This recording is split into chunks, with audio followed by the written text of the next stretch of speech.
The gaslighting is over 9,000. This video is brought to you by the Spider Combat Arena. Support the Kickstarter today. Oh my goodness. So I think we're all familiar with Charlie Kirk by now, the anti-black Charlie Kirk who's constantly trying to instill fear in his audience, to hate and to despise and to fear black Americans who are just trying to live and work and breathe and care about their family. That's what his job is to cause the PWTs of the Republican Christian Conservative Party, right? Because that's what he goes off of. He claims that he's a Christian while also attacking black people incessantly. That's his goal, is to instill fear in them, because they want you to believe that, hey, black people are going to get you. They're going to get you, okay? And it's the Democrats who are going to allow that to happen because they hate white people. That's their whole shtick, okay? That's how TPUSA came to be. That is what they are promoting. They are trying to essentially gaslight white people into believing that black people are the cause for all the problems. Hey, you didn't get the job, it's because of a black person. You're late for work, it's because of a black person. Hey, I don't know, the order was wrong at your restaurant, black person. That is what Charlie Kirk has tried and attempting to do. His most recent, gaslight was trying to say that DEI, he was afraid of going on an airplane where there was a black pilot because he'd be afraid if it was a DEI hire. Like, I'm so glad I saw the guy with the right stuff and the square jaw get into the cockpit before we took off, and I feel better now. You want to go thought crime? Like, I'm sorry, if I see a black pilot, I'm going to be like, boy, I hope he's qualified. What? Just racism. That's all it is. It's just bona fide, unadulterated racism. And this is what has been passed as conservatism. This is what's been passed as being a Republican in 2024. It's been like that for quite some time, but now their work has really ramped up. Their rhetoric has really been blatant and overt to let you know that, hey, we don't like you just simply due to the color of your skin. This now leads us to the most recent story, which I covered, regarding the Baltimore mayor, where the tragedy that took place with the bridge. All of the people trying to criticize a Baltimore mayor simply due to the color of his skin. And the reason why I say that, I'm not making it racial, I'm making an observation, was primarily because all the criticisms were irrelevant. They were completely non-germane to what had transpired in Baltimore. Just completely irrelevant. They were criticizing his attire, his jacket, criticizing his jacket. They were criticizing his hair. They were criticizing, anything and everything. Just trying to nitpick and find some concern or cause for dislike in this person simply because he was a black man and the mayor of Baltimore. That's the reason why. They were trying to say, oh, this is DEI. He was a DEI mayor. Goes to show you, like I said, PWTs, okay? They don't know anything about civics. They don't know anything about the country. And people like Charlie Kirk and a lot of them use that ignorance and they weaponize it for their own financial and political gain. That's what they have done since it's for years now. For generations and generations, that's what they have done. They have weaponized the ignorance of PWTs within the Republican Party, as we can see presently with the lily white movement that is going on in the Republican Party, where it's like, hey, we don't want any blacks. We'll take the alphabet, we'll take anyone and everyone but the blacks. That's what's going on in the Republican Party right now. Damn. That's what was addressed on this show with Reid interviewing the mayor, the Baltimore mayor. And she asked him, hey, what do you think about, the idiocy of the people who are trying to scrutinize you and criticize you unfairly? Allow you, Mayor Scott, if you choose to do so, to respond to the tomfoolery and attacks on you for having the nerve to be black and also a mayor.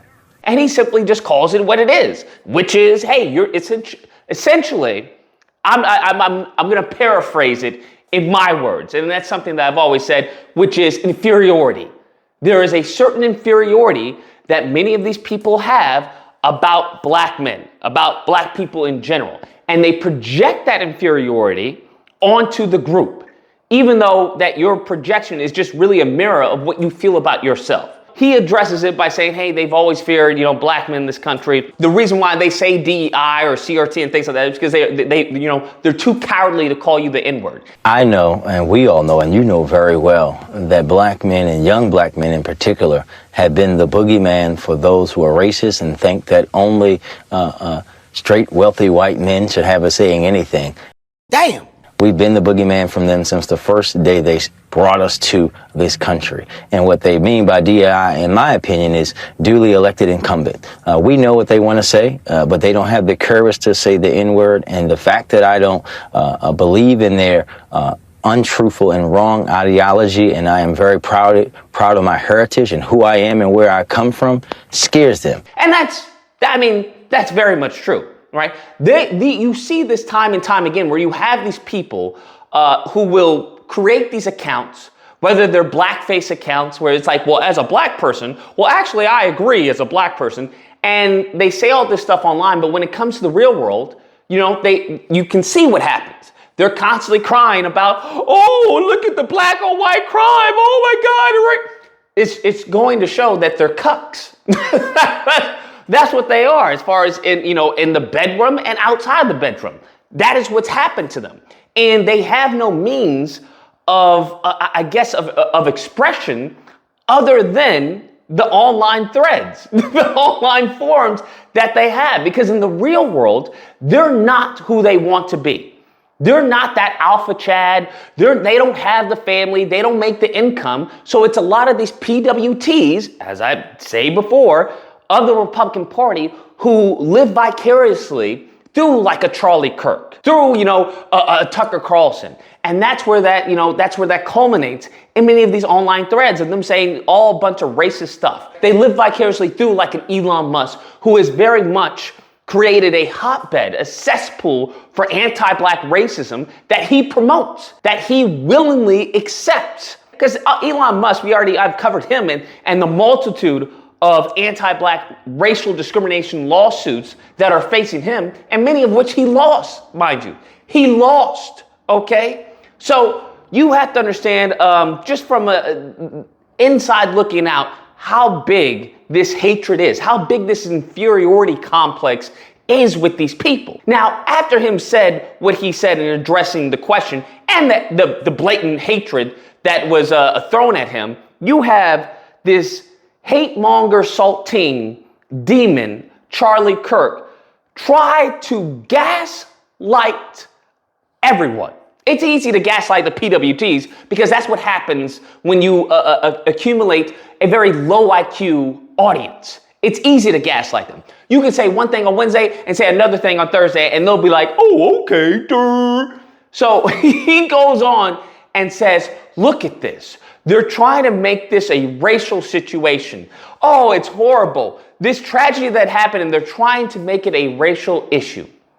Now, there is a special place in the lake of fire, in the pit of hell, for people like Charlie Kirk. He's out of line, but he's right.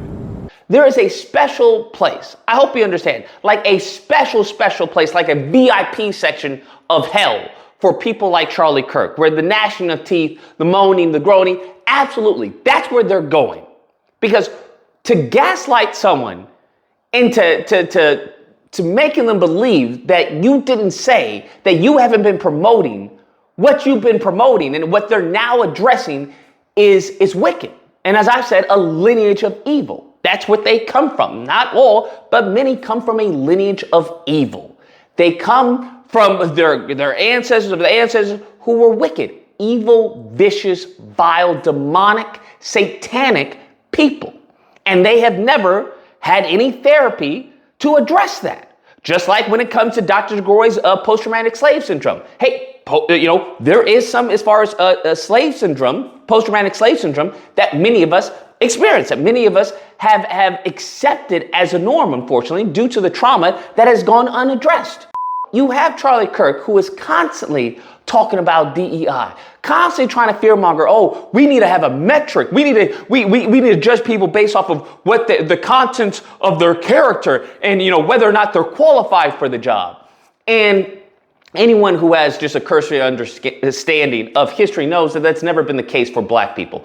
Black Americans have never just gotten the job out of the color of their skin. That has been a luxury and a privilege for non-black people. That has been a luxury and a privilege for white people in this country. Never for black people. And out of the few cases that you want to maybe say it is not due to an intent of, hey, I want to help you out, that I want to justify, do some correction of the wrongs that were happening to your people. No, it's mainly due to trying to further humiliate black Americans. That's what they do, because that's what they'll try and do. They'll put someone who's completely unqualified, even though there's a litany of black candidates who are qualified, they will choose the unqualified candidate just to make a point of saying, see, I tried to, and look what happened. It's just them. That's just how they are. It's this form of manipulation, this form of wicked behavior that has them in the position they're in. When it comes to the birth rates, when it comes to the suicide rates, when it comes to their own women despising them, when it comes to the cuckolding of them as a whole, right? When it comes to this, as far as just their existence, that's what happens. This evil is finally catching up to them, and now they're losing their mind, okay? They're finally losing their mind. They're finally understanding, I guess I can't continue on doing this evil stuff without repercussions. Because that's how they've lived. That's how their ancestors lived. That's how their ancestors' ancestors lived. That's how they've always lived, the lineage of evil. They get to do anything without repercussions because everyone was on code. So I think this is absolutely vile and wicked what Charlie Kirk is doing. And I think anyone who supports him should just take a second, right? Just take a second and think about, hey, is he actually moving the needle forward? Is he actually making Republicans look good? Is he actually a strong proponent of Christian values and principles? Or is he just a con man who says what you want to hear? Anyways, guys, that's the video. Let me know what you guys think. Whether or not you believe Lucas, Charlie Kirk is an amazing man. He's an amazing God-fearing man, and I love what he does. Or if you happen to believe this dude's a clown. He's a racist clown. This is as simple as that. He's not intelligent. He's not bright. He's just honestly exploiting, the unfortunate white of America. That's what he's doing. He's exploiting the poor and the ignorant white of America for his own monetary and political gain. That's what he's doing. Now, if you happen to disagree with this video, you're more than welcome to call in during Disagreement Day, which is today. It's typically held Friday through Sunday. There'll be a number on screen. You call in, we duke it out. Hope you guys enjoyed the video. If you did, please feel free to leave a like, share, leave a comment. Let me know what you guys think about Charlie Kirk and this buffoonery that's on display. And subscribe and all that fun stuff. Till next time, guys, be amazing. If I see a black pilot, I'm going to be like, boy, I hope he's qualified.